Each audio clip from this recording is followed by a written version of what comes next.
Surat civil હોસ્પિટલમાં ડોક્ટરના આપઘાત કેસમાં મોટો ઘટસ્ફોટ થયો છે. રેગિંગને કારણે જુનિયર ડોક્ટરે આપઘાત કર્યો હોવાનો ખુલાસો થયો છે. 4 સિનિયર રેસિડેન્ટ ડોક્ટર રેગિંગ કરતા હોવાનું સામે આવ્યું છે. સિનિયર ડોક્ટરના શારીરિક અને માનસિક ત્રાસને કારણે જીવન ટૂંકાવ્યું. હોસ્પિટલ દ્વારા 4 વિદ્યાર્થીઓને 6 મહિના માટે સસ્પેન્ડ કરવામાં આવ્યા છે. હોસ્પિટલ, હોસ્ટેલ અને ટીચિંગ એક્ટિવિટીમાંથી સસ્પેન્ડ કરવામાં આવ્યા છે. 30 વર્ષીય ડોક્ટર હર્ષ પંડ્યાએ ગળે ફાંસો ખાઈને આપઘાત કરી લીધો હતો.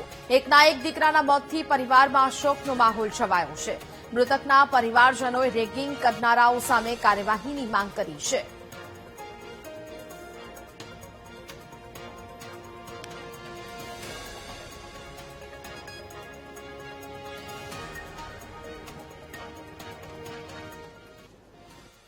અત્યારે જે આ માહોલ આપ જોઈ રહ્યા છો એ ખૂબ શોકનો માહોલ છે. અમે અમારો ભાણેજ ગુમાવ્યો છે, અમારો દીકરો ગુમાવ્યો છે. સરકારશ્રીના કાયદા મુજબ જ્યારે કોઈપણ પ્રકારના રેગિંગ ઉપર કોઈપણ અંકુશ નથી આ સરકારનો. અમે દાવા સાથે કહીએ છીએ, જે આ અત્યારે આપ જોઈ રહ્યા છો. તો મારી સરકારને એટલી વિનંતી છે કે કાયદાને કડક બનાવો. જે લોકોએ આ કૃત્ય ઇનડાયરેક્ટલી રીતે કર્યું છે, પ્રત્યક્ષ રીતે ઘણા બધા અમને ત્યાં પણ અમે ગયા સુરત, ત્યાં પણ અમને એવું જાણવા મળ્યું કે અહીંયા રેગિંગનો ખૂબ ત્રાસ છે. જુનિયરો મારફતે પણ જાણવા મળ્યું છે. ફરીથી આપને વિનંતી કરીએ છીએ, અમે સરકાર માય બાપ છો આપ, તો આ વિષય ઉપર ખૂબ ગંભીર રીતે નિર્ણયો લેવામાં આવે, કડકમાં કડક સજા કરવામાં આવે અને પેપર ઉપર જે આ કાયદો છે એનો ખરેખર અમલ થાય એવું બતાવશે ત્યારે અમે માનીશું, ત્યારે અમે સરકારને ધન્યવાદ કરીશું. જ્યારે પણ આવા કિસ્સા બનતા હોય ત્યારે ઇમોશનલી આપણું બાળક, વિદ્યાર્થી કોઈ પણ હોય, આવા 4-5 કિસ્સા મેં સાંભળેલા કે સુરતની આ હોસ્ટેલમાં આવા બનેલા છે. તો જ્યારે આવા પગલાં ભરતા હોય વિદ્યાર્થી અને જે કાયદાના દાયરામાં જે વસ્તુ આવતી હોય છે કે ક્યારેક સુસાઇડ કરતા હોય છે, કાયદાના દાયરામાં આવતું, આ કાયદાના દાયરામાં સુસાઇડ પોતે જ કર્યું છે તેવું સાબિત થાય છે. પરંતુ એના સિનિયર વિદ્યાર્થીઓ દ્વારા ઇમોશનલી અને બ્લેકમેલ કરીને વધુ પડતું એકદમ ઓવર રેગિંગ કરવામાં આવે ત્યારે આવા પગલાં ભરતા હોય છે. તો આ વિષય પર સરકાર પૂરતું ધ્યાન આપે. આવા વિષયો ત્યાંની જે મેનેજમેન્ટ કમિટી છે એ મેનેજમેન્ટ કમિટી આવા ઓવર રેગિંગ ન થાય તેનું પણ ધ્યાન આપે.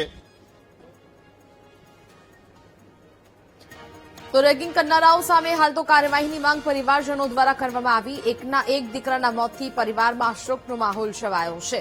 મૃતકના પરિવારજનોએ રેગિંગ કરનારાઓ સામે કડક કાર્યવાહીની માંગ કરી છે.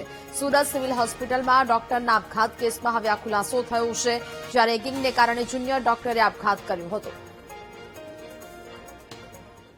મોડાસાનો વતની હર્ષ પંડ્યા જે સુરત ખાતે પહેલા વર્ષમાં ડોક્ટરીની અભ્યાસ કરતો હતો, જેને ગઈકાલે તેના પોતાના જે રૂમ છે તે રૂમ ખાતે તેમની લટકતી હાલતમાં મૃતદેહ મળ્યો છે. ત્યારે હાલ વીટીવીની ટીમ હાલ જે મોડાસાના જે કૃષ્ણ સોસાયટી છે તે કૃષ્ણ સોસાયટી ખાતે પહોંચે છે અને તેનું આ રેસિડેન્સી છે. ગઈકાલે જે સુરતમાં ઘટના બની હતી, જે હર્ષ પંડ્યા છે તે તેના જ પોતાના રૂમમાં ઓવર રેગિંગના કારણે ક્યાંક ને ક્યાંક તેને સુસાઇડ કરી હતી. ત્યારે હાલ પરિવારજનો દ્વારા માંગ કરવામાં આવી રહી છે, સરકાર દ્વારા જે ઓવર રેગિંગનો જે કાયદો બનાવવામાં આવ્યો છે તે કડકમાંથી તેની સજા થાય તેવી હાલ ગામના જે લોકો છે તેમના દ્વારા માંગ કરવામાં આવી રહી છે. Rakesh odd, VTV news, Aravalli. સુરતમાં સિવિલ હોસ્પિટલના ડોક્ટર હર્ષ પંડ્યાના આપઘાત કેસમાં કાર્યવાહી થઈ છે. સિવિલ હોસ્પિટલના ડીન અને મેડિકલ સુપ્રિન્ટેન્ડન્ટની અધ્યક્ષતામાં કમિટીની રચના કરાઈ. ઉચ્ચ સ્તરીય કમિટીની રચના કરી તપાસ આગળ વધારવામાં આવી છે. પેથોલોજી ડિપાર્ટમેન્ટના પ્રથમ વર્ષના 9 રેસિડેન્ટ ડોક્ટર્સના નિવેદન નોંધવામાં આવ્યા છે, જેમાં રાતના સમય પર તપાસ શરૂ રાખી તાત્કાલિક ન્યાય અપાવવાના પ્રયાસ કરવામાં આવ્યા. હોસ્પિટલના સ્ટાફ, ફેકલ્ટી અને ટેકનિશિયનની પૂછપરછ કરવામાં આવી હતી. રેગિંગ કરનાર 4 સિનિયર ડોક્ટરોને સસ્પેન્ડ કરવામાં આવ્યા. ડોક્ટર નિરાલી, ડોક્ટર અનુજ, ડોક્ટર દીક્ષિતા અને ડોક્ટર હિનાને 6 મહિના માટે સસ્પેન્ડ કરવામાં આવ્યા છે. માઇક્રોબાયોલોજી વિભાગના વડા ડોક્ટર સુમૈયા સહિત 4 ફેકલ્ટીને નોટિસ પણ ફટકારવામાં આવી છે. રેગિંગને કારણે 30 વર્ષીય જુનિયર ડોક્ટર હર્ષ પંડ્યાએ આપઘાત કર્યો હતો. એકના એક દીકરાના મોતથી પરિવારમાં શોકનો માહોલ છવાયો છે. મૃતકના પરિવારજનોએ રેગિંગ કરનારાઓ સામે કડક કાર્યવાહીની માંગ કરી છે. આરોગ્ય મંત્રી પ્રફુલ્લ પાનસેરિયાએ ઘટનાને નિંદનીય ગણાવી મૃતકને ન્યાય અપાવવાની આરોગ્ય મંત્રીએ બાહેંધરી આપી છે.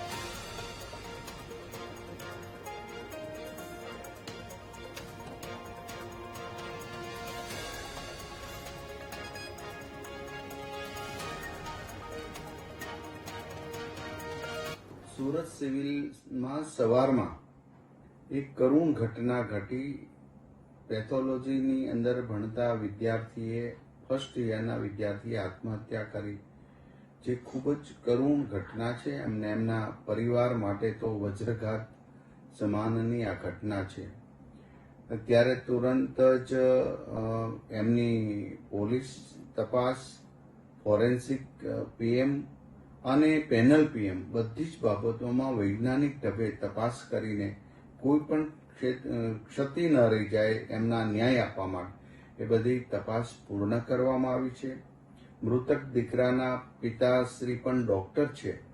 એમની જોડે મારે વાત થઈ છે, એમને સાંત્વના પાઠવી છે. મેં 2 વાર વાત થઈ છે અને ન્યાય આપવાની સરકાર તરફથી પૂર્ણ ખાતરી આપેલ છે.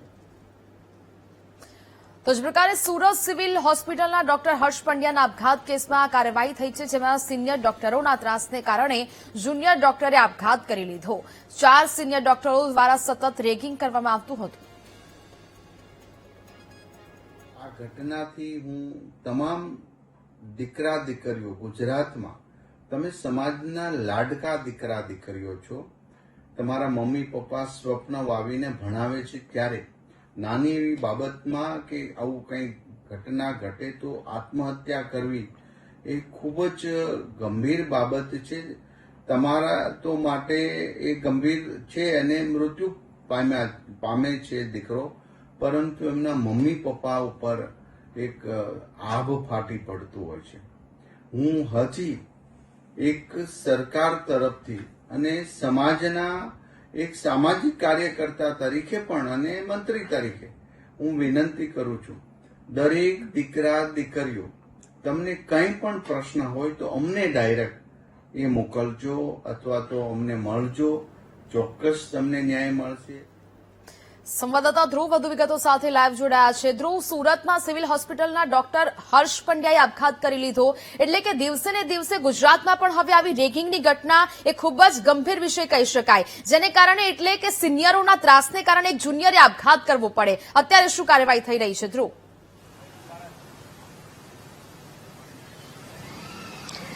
બિલકુલ, સુરતમાં જે માઇક્રોબાયોલોજીનો જે વિદ્યાર્થી હતો, જે સિવિલ હોસ્પિટલમાં ભણતો હતો અને ફર્સ્ટ યરનો આ વિદ્યાર્થી જે છે તેને આપઘાત કરી લીધો હોવાની જે ઘટના બની છે, જે મૂળ મોડાસાનો અને મોડાસાથી અહીં સુરત ડોક્ટર બનવા આવ્યો હતો, પરંતુ તે ડોક્ટર બને તે પહેલા જ તેના સિનિયર ડોક્ટરોના ત્રાસને કારણે તેને આપઘાત કરી લીધો હોવાની આ ઘટના બની છે અને ખૂબ જ આ ગંભીર ઘટના જે છે તે સામે આવી છે.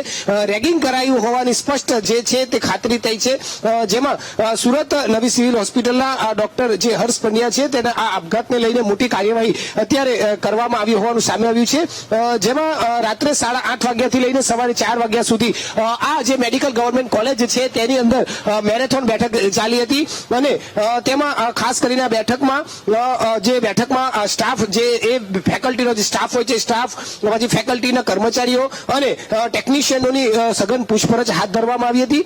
જે રીતે હર્ષ પંડ્યાએ જે આપઘાત કર્યો ત્યારબાદ 9 જેટલા તેના સાથી વિદ્યાર્થીઓ અને તેના પિતાજીએ જે રીતે ફરિયાદ કરી હતી એ ફરિયાદને આધારે જે છે તે એક આ કમિટીની રચના કરી, એટલે એન્ટી રેગિંગ સ્ક્વોડ દ્વારા આ સંપૂર્ણ તપાસ કરવામાં આવી અને રિપોર્ટ એન્ટી રેગિંગ સ્ક્વોડને વહેલી સવારે 4 વાગે પરત કરવામાં આવ્યો અને ત્યારબાદ શિસ્ત ભંગ બદલ જે તેમના સિનિયર ડોક્ટર છે, doctor Nirali, doctor Arjun, doctor Dikshita અને ડોક્ટર હિનાને 6 માસ માટે સસ્પેન્ડ કરવાનો આદેશ કરાયો છે. આ જ જે છે મેડિકલ કોલેજના જે ડીન છે તેની આ ઓફિસ છે અને આ ડીન ઓફિસ ની અંદર જે છે તે આખું આ કહી શકાય તો કે મીટિંગ યોજાઈ હતી, જેમાં સુપ્રિન્ટેન્ડન્ટ અને મેડિકલ કોલેજના ડીન સહિત લોકો, તમામ જે અધિકારીઓ છે, ડોક્ટરો છે, તેની અત્યારે જે છે તે મોડી રાત સુધી મીટિંગ બોલાવી હતી અને એ મીટિંગ વચ્ચે સૌથી મહત્વનો આ નિર્ણય લેવાયો છે, જેમાં સસ્પેન્ડ કરાયેલા ડોક્ટરોને તાત્કાલિક હોસ્ટેલ ખાલી કરવા અને શૈક્ષણિક પ્રવૃત્તિઓમાંથી દૂર રહેવા જણાવવામાં આવ્યું છે. એટલું જ નહીં, માઇક્રોબાયોલોજી વિભાગના જે ડોક્ટર વડા જે છે, ડોક્ટર સુમૈયા મુલ્લા સહિત 4 ફેકલ્ટી સભ્યોને પણ સો કોઝ નોટિસ ફટકારાઈ છે, જેમાં ખાસ કરી વાત કરવામાં તો કોલેજ કાઉન્સિલિંગના સર્વાનુમતે આ બહાલી બાદ રાજ્ય સરકારને સત્તાવાર રિપોર્ટ પણ સોંપી દેવામાં આવ્યો છે. એટલે કહી શકાય કે ખૂબ જ ગંભીર ઘટના સુરતમાંથી સામે આવી છે. મોડાસાથી આવેલો વિદ્યાર્થી હર્ષ પંડ્યા જે ડોક્ટર બનવા આવ્યો હતો, પરંતુ ડોક્ટર બને તે પહેલા તેને સિનિયરોના ત્રાસને કારણે તેને આપઘાત કરી લેવો પડ્યો છે. અને આ ગંભીર ઘટનાને કારણે હાલ જે છે તે 4 ડોક્ટરોને તો સસ્પેન્ડ કરવામાં આવ્યા છે 6 માસ માટે તેના સિનિયરોને, અને ડોક્ટરોની તાત્કાલિક હોસ્ટેલ પણ ખાલી કરવાની અને શૈક્ષણિક પ્રવૃત્તિઓથી દૂર રહેવા માટે જણાવી દેવામાં આવ્યું છે. પરંતુ હવે આ સસ્પેન્ડ કરાયા પછી પણ શું આવી ઘટનાઓ ન બને તેનું કોઈ ચોક્કસ બાંયધરી અપાય છે કે કેમ, એક મોટો સવાલ છે. રાજ્યમાં આવી અવારનવાર ઘટનાઓ બનતી આવી છે અને આ સુરતમાં જે ઘટના બની છે તે પુરવાર કરે છે કે આવી મોટી કોલેજો જે છે કે જ્યાં સિનિયરો દ્વારા રેગિંગ કરાય છે અને આ રેગિંગ કરવાની આ ફરી એક વખત ઘટના સામે આવી છે. અગાઉ પણ સ્મીમેરમાંથી પણ આ પ્રકારની ઘટના સામે આવી હતી, તેમ છતાં પાછી સુરતનું આ સૌથી મહત્વની ગવર્મેન્ટ મેડિકલ કોલેજ કહેવાય છે અને એ જ કોલેજમાં જો માઇક્રોબાયોલોજીના વિદ્યાર્થી સાથે આ પ્રકારની રેગિંગ થાય અને રેગિંગ એ હદે કે વિદ્યાર્થી આપઘાત કરવો પડે અને ત્યારબાદ જો આ એક્શન લેવાતું હોય તો પછી જે આ રેગિંગ અટકાવી શકાય તે માટેની કેમ કોઈ ખાતરી નથી અપાતી કે કોઈ કેમ કાર્યવાહી નથી થતી, એક અત્યારે મોટો સવાલ ઉભો થઈ રહ્યો છે. જી બિલકુલ ધ્રુવ, વિગતો સાથે જોડાયા તે બદલ આપનો આભાર.